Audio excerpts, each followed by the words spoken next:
Great. Sirens.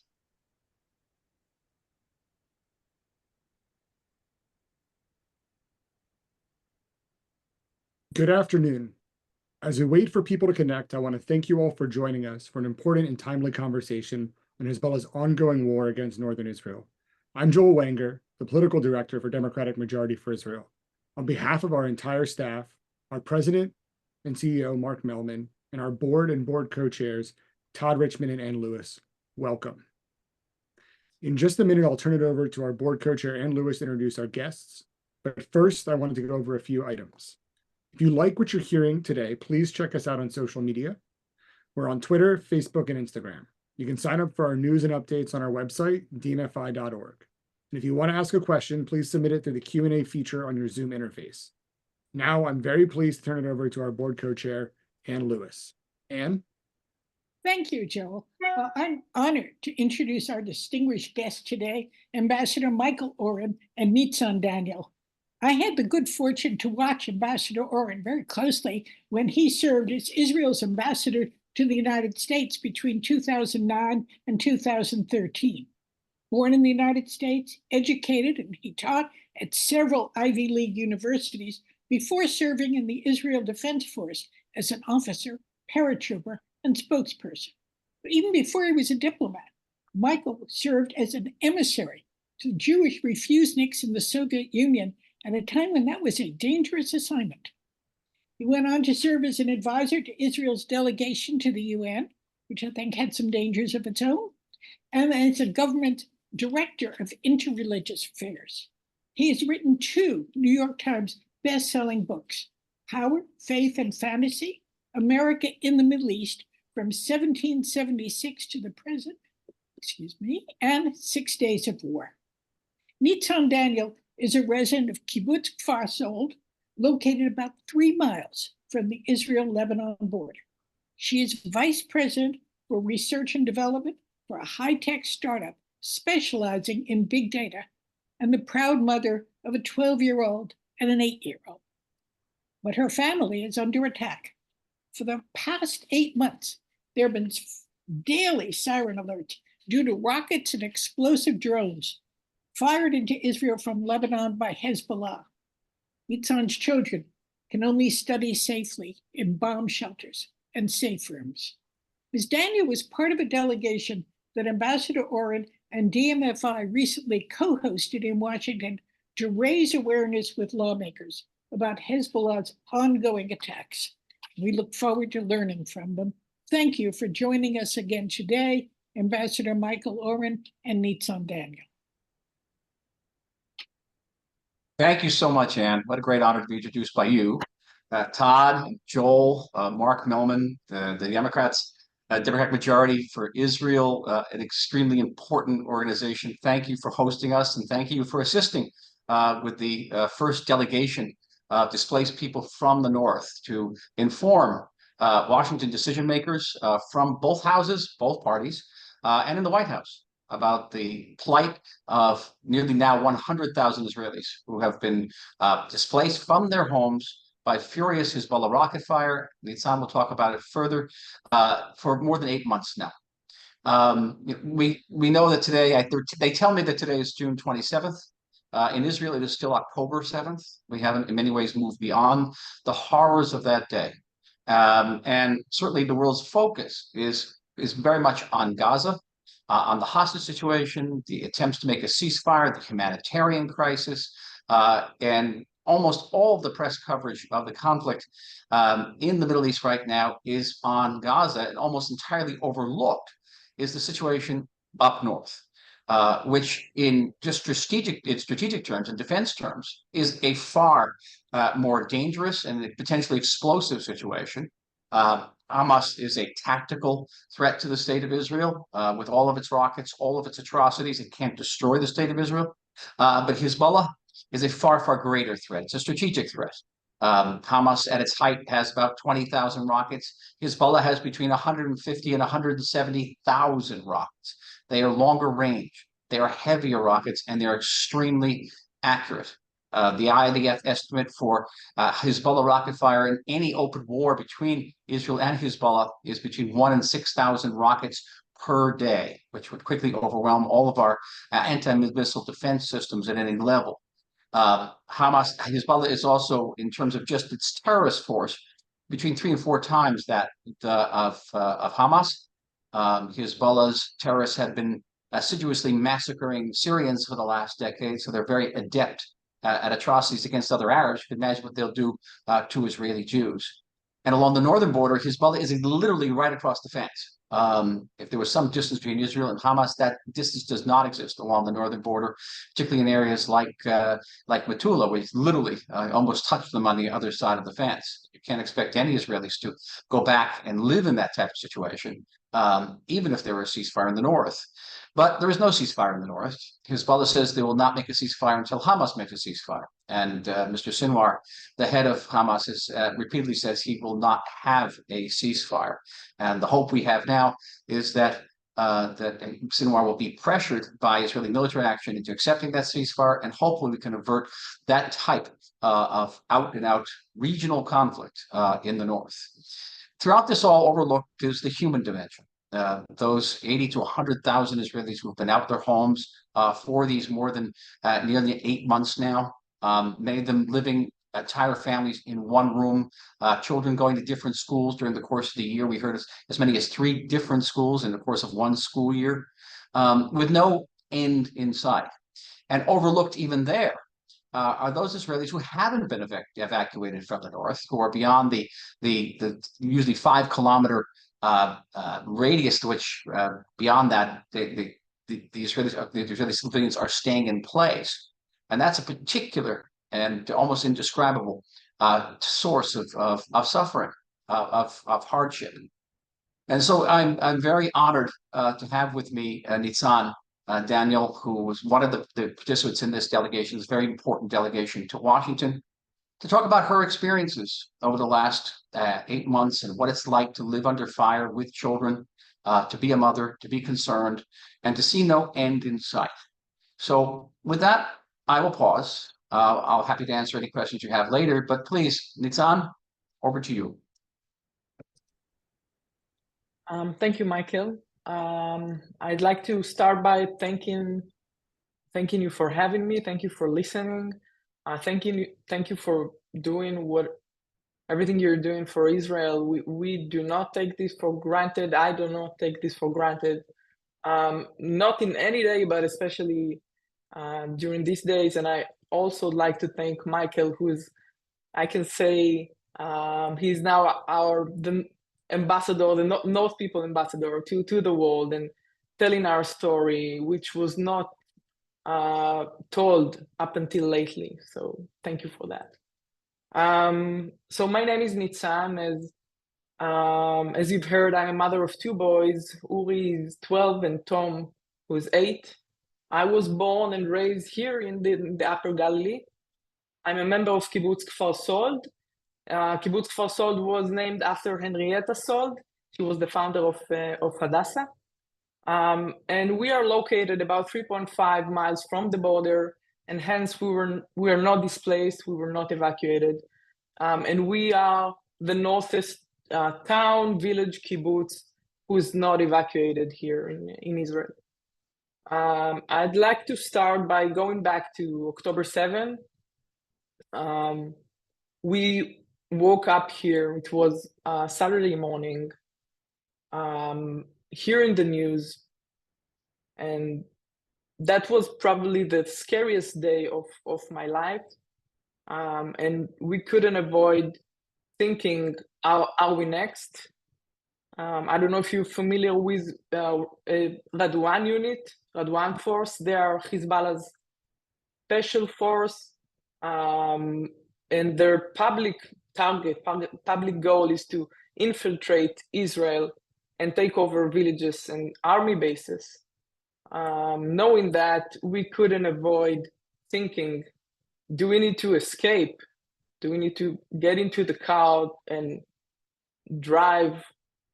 But at the same time, we were thinking, if we're escaping now and they are coming, Is it the right thing to do? Maybe that they can catch us on our way. I found myself with my partner simulating a scenario where if they're coming, we will hide in our attic.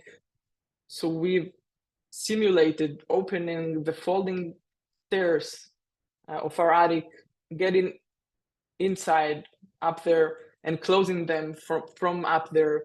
So if they'll come, they won't know that we are there, and doing all of this and trying to prevent our kids understanding what's happening. Moving forward to today, more than 8 months later, we live here in a war zone.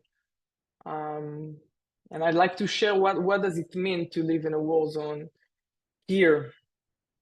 So as you know, Hezbollah joined Hamas the day after October 7, and since then we get missiles, rockets, explosive drones daily. We get sirens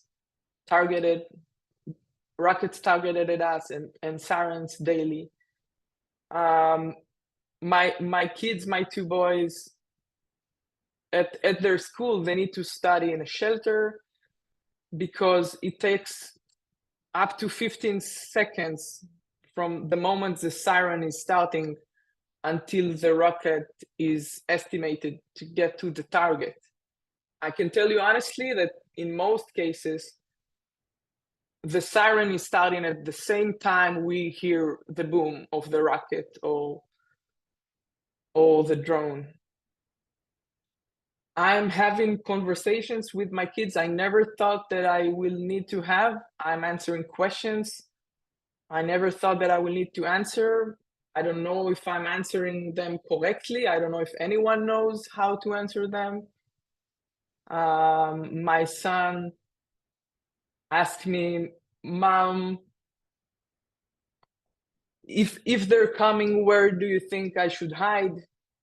And when I told him, I think the best way is to hide in the closet, because sometimes even for games, he's doing that. So he said, but if I'm in the closet, then there's no room for you. I can find him sometimes sleeping in his bed with his toy rifle. I lately heard a conversation of him and his friend here from the kibbutz, and his friend told him, you know, last week the rockets hit just above the kibbutz, and yesterday they hit just below the kibbutz. I think that next time they will hit the target. And this is a conversation between two 8 years old. I had a case when we were in our garden and a siren started, and the neighbor's dog, he got scared, which is something that happens here a lot with the dogs and the noise. So we took him with us to the safe room, and my son asked me, Mom, do you think he's scared that we are kidnapping him?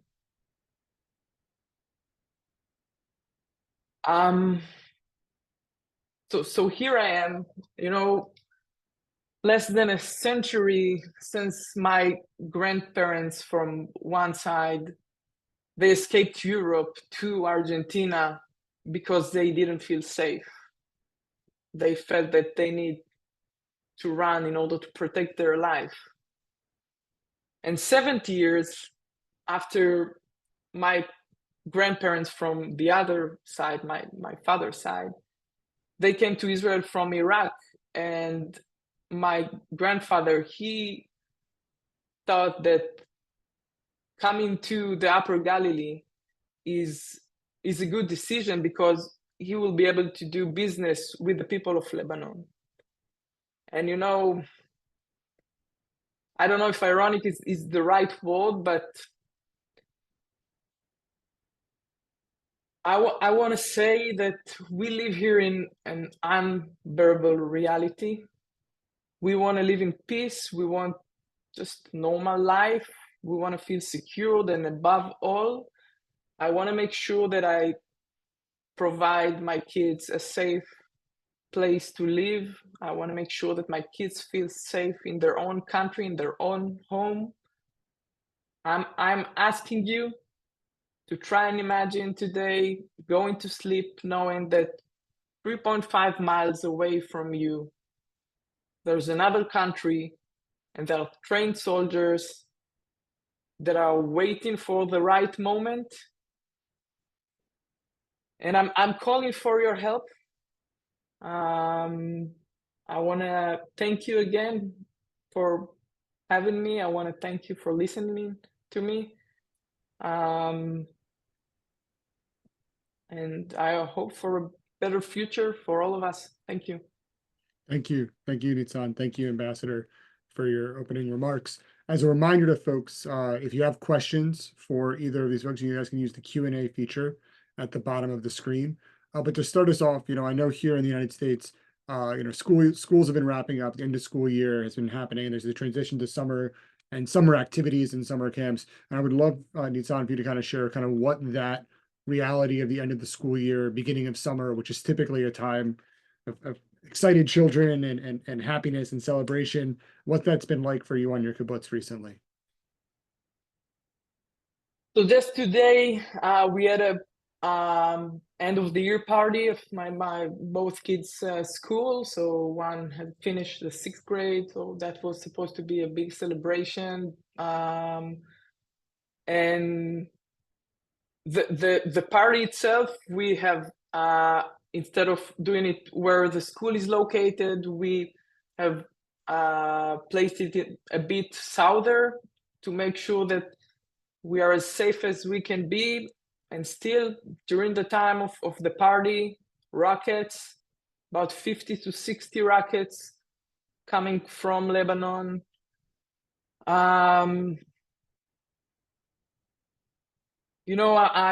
We are trying to, on one hand, keep our kids safe. On the other hand, trying to make their experience of life, being kids, as normal as we can.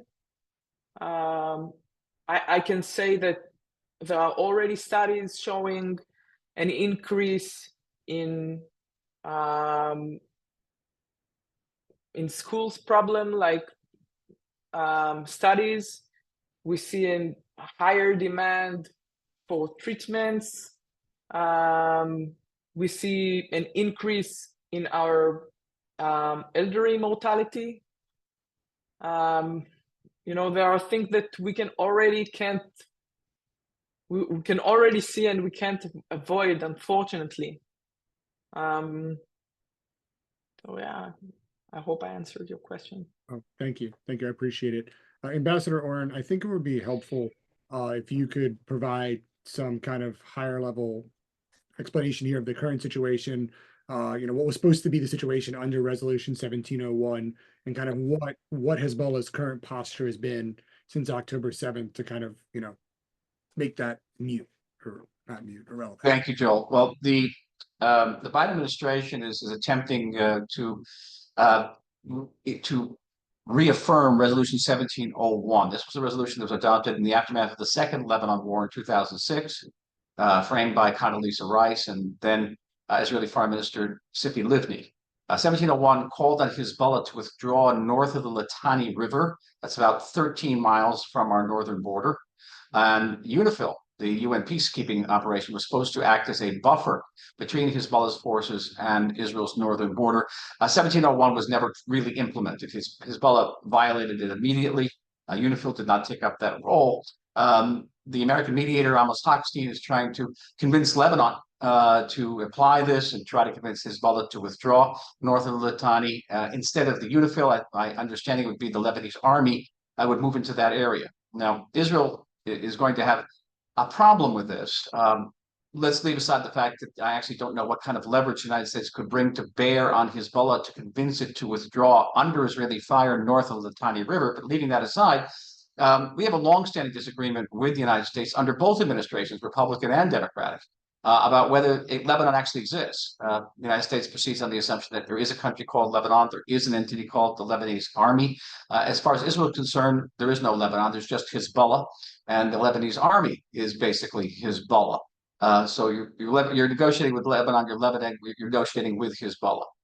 Our problem is acute and growing increasingly intolerable, because Israel's nightmare is always a war of attrition. Israel hates wars of attrition. We like to bring things to a decisive head, one day or the other, militarily.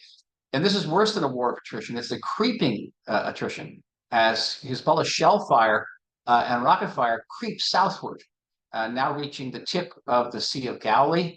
If you're talking not to Jews, you're talking to Christians, they're familiar with Capernaum. They're familiar with the baptismal site where the Jordan River emanates from the Sea of Galilee. That is where the shells are falling. One fell not too recently around Nazareth itself, and we are basically one rocket away from this type of conflagration, because if one of these rockets hits a schoolhouse in Tiberias or hits an army base and kills a great number of children or a great number of soldiers, either or, the Israeli government, which is already under immense pressure to take more robust military action against Hezbollah, will be forced to do so.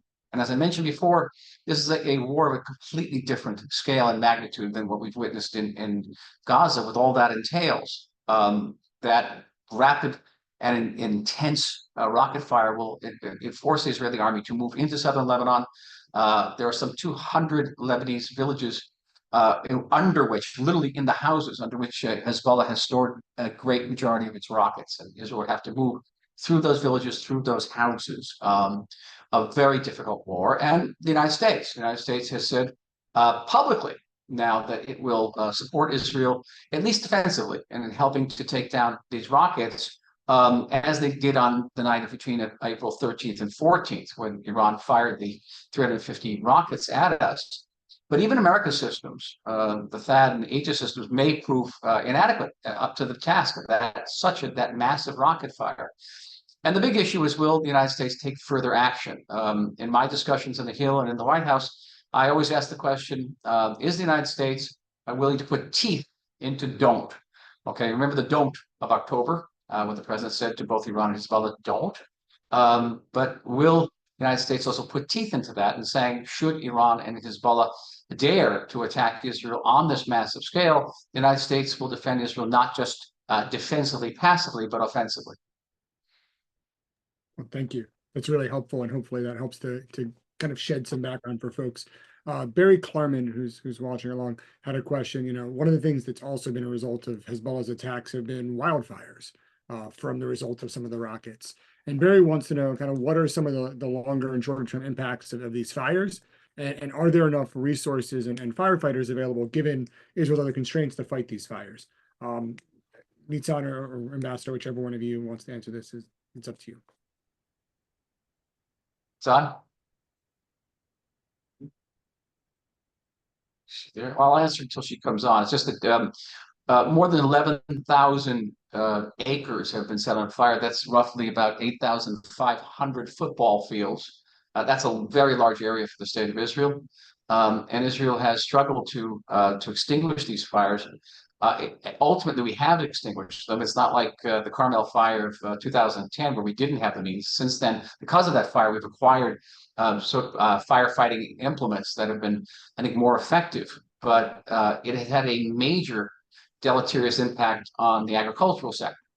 And not only have large agricultural areas been incinerated, but farmers are unable to cultivate them. They're unable to pick the apples and unable to pick the cherries that grow in the Galilee.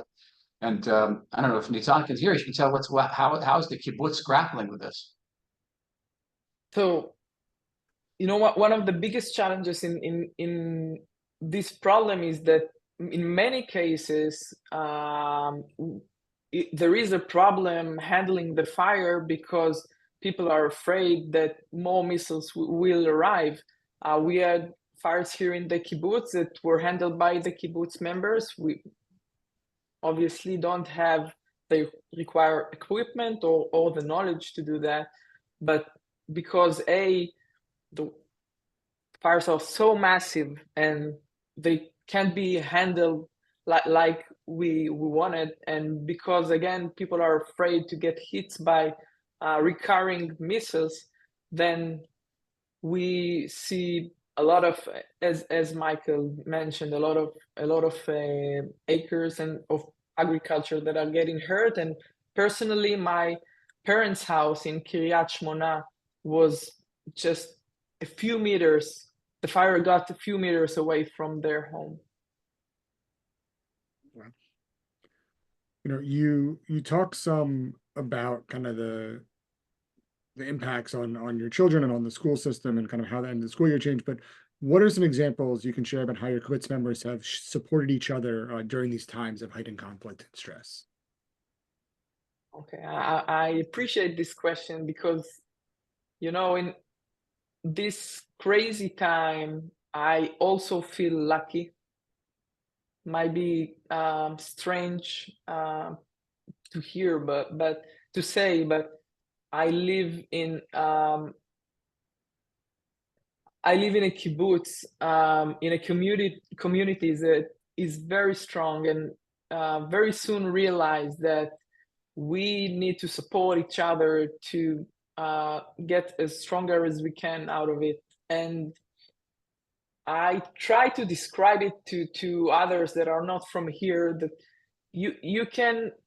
I can feel it by just passing by someone just in the street, and the way that people are looking at each other, smiling and nodding, like we are together in this. So this is one thing, and you can definitely see the difference on the way that people just smile to each other since the war has started.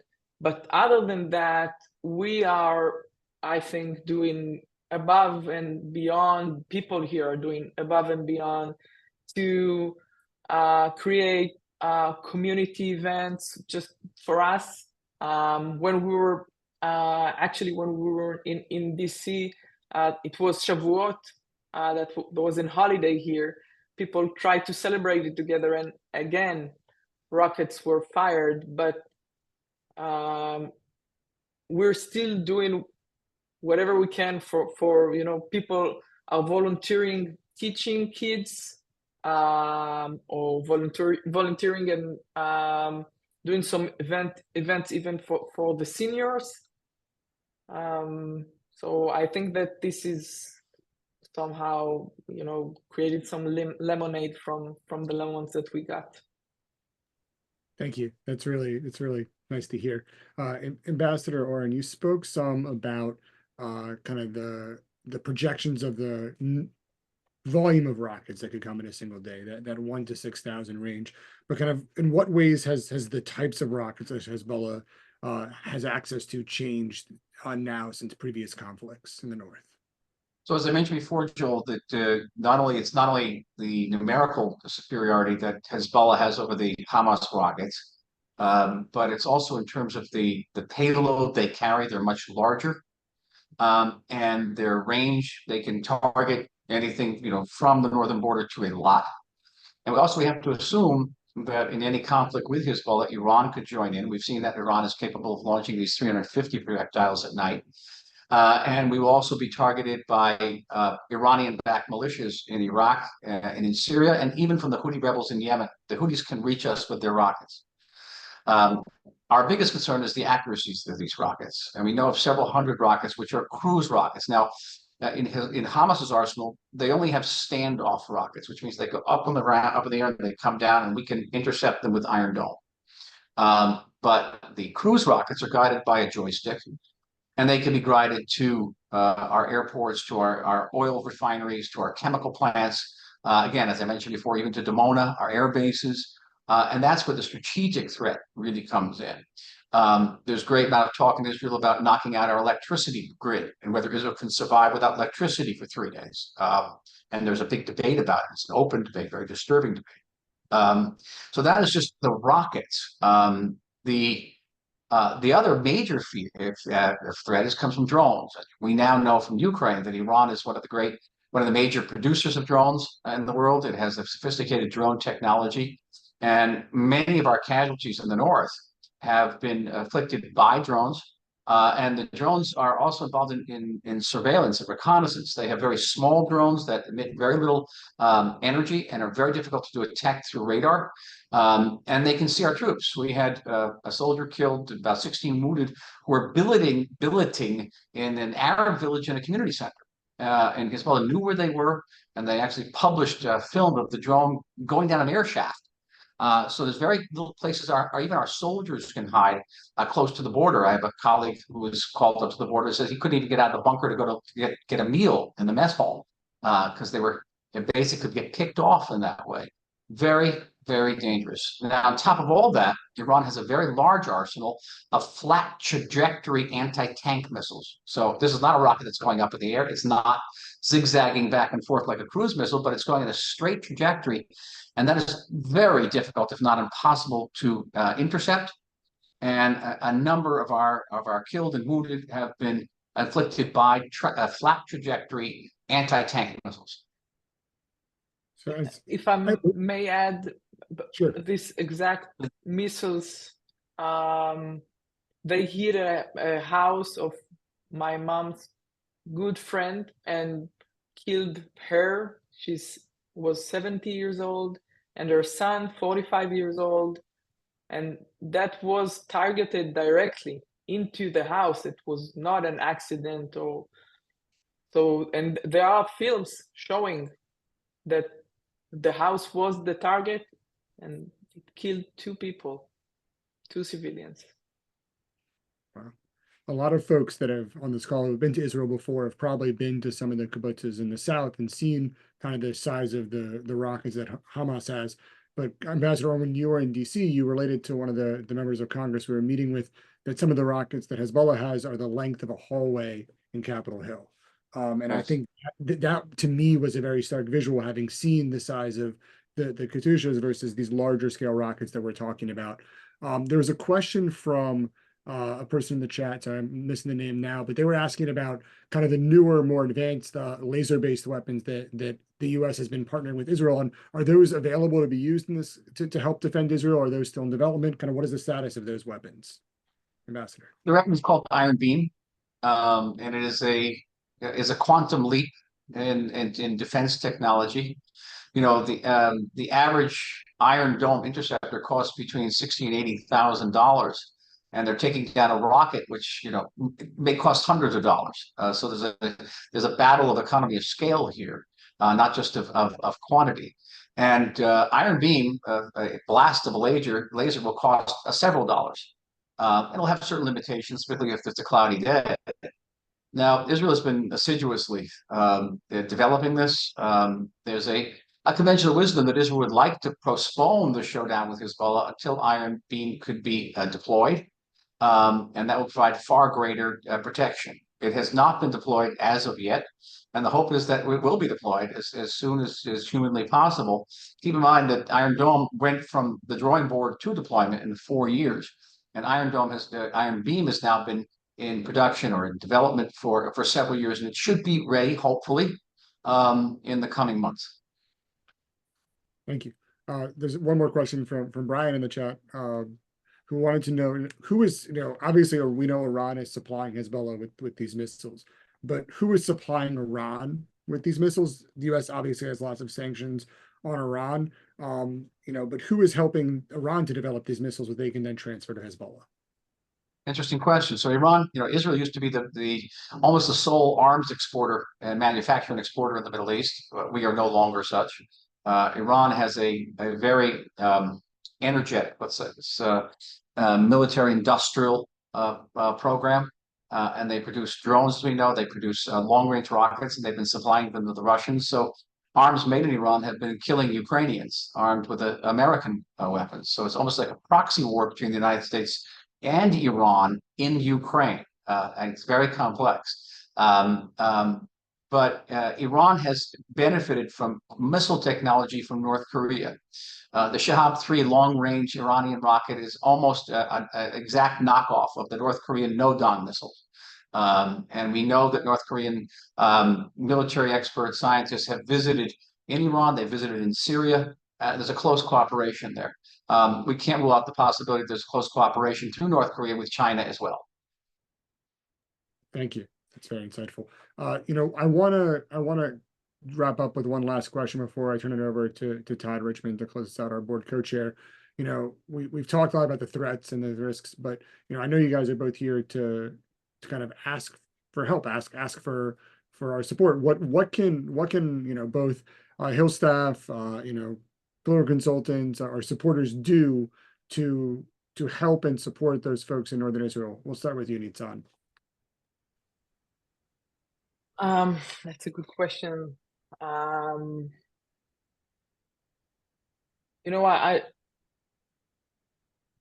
like to say that hearing our story,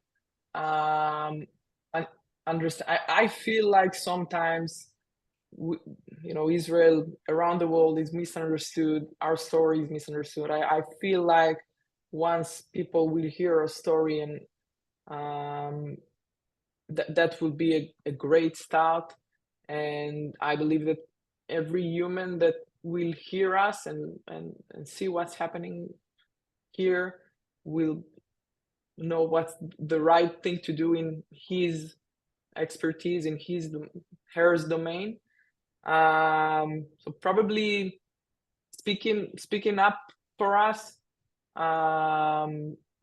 telling the facts, telling our story. I think that knowledge is power. So I will start with that. Thank you. If I could, Joel, a couple of action items that are important. I think Nisan is absolutely right. First of all, it begins with awareness. This is happening. And even though this is not being covered by much of the media, certainly not tonight being covered by much of the media, the awareness is key. And Israel, when we were in the White House meeting, and the NSC told us that Amos Hochstein had told them that 80% of Israeli attention is now focused on the north. And I asked, okay, when did he say that? They said a couple of days ago. I said, you corrected. It's 99%. 90 to 95% of Israeli attention is now focused on the north and not on the south. We have to get that type of percentage in the United States as well, that awareness. That's generally speaking. Specifically, let Israel keep up that pressure on Hamas. Don't hold Israel back in Gaza. I know it's complicated here politically, but if you want to avoid a war in the north, we have to get Hamas to agree to that ceasefire so Hezbollah will agree to a ceasefire. Second, lastly, when I talk about, put that teeth into don't, because if Hezbollah and Iran understand that the United States will not be passive, then that will serve to deter them, I'm sure. The United States has two major aircraft forces in the Middle East. That's a monumental power. Nobody wants to take that on, and it's important. I know that the sense here often is that you want to deconflict as much as possible, but sometimes you have to threaten to escalate in order to deconflict. And I know the challenges with this, but I think this is absolutely crucial.